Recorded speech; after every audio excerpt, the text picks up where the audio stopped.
Please keep your promise. Those are the words from Foreign Minister Wang Yi as he told the European Union to recognize China's market economy status. Wang had talks with France's foreign minister after his counterpart met with Chinese Premier Li Keqiang.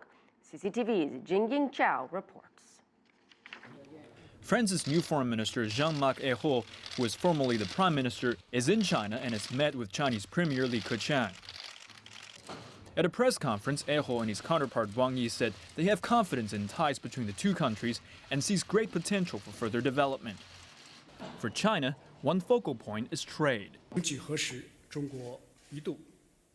There was a time when China was close to the world and isolated from the world system. But 100 years later, China is no longer what it once was. China is now the second largest economy in the world and the biggest in trade in goods, and is the biggest trade partner for 130 countries. China has become a key power in firmly maintaining world systems, including the global system of free trade. These facts, which are seen by all, we don't want some to still look at China with prejudices, or people who want to reverse the historical trend. China is urging the EU to automatically give it market economy status by the end of this year, which is mandated in its deal with the World Trade Organization.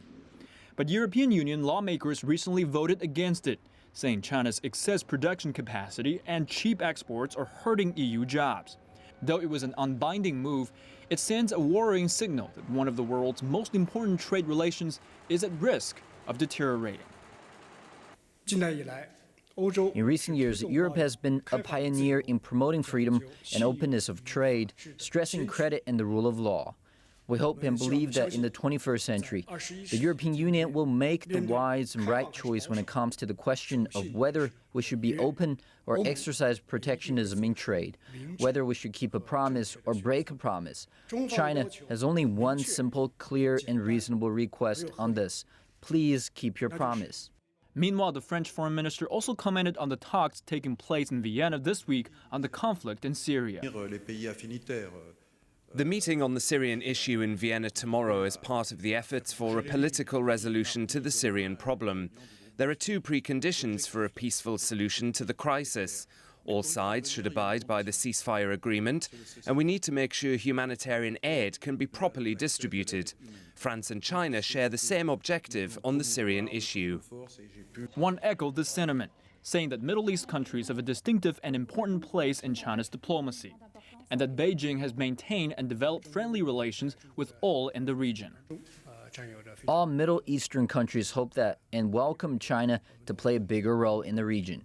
We have been offering Syrian refugees at home and abroad humanitarian aid. We will continue to make efforts in this. We will also do our part in the reconstruction in Syria after an official peaceful resolution is realized.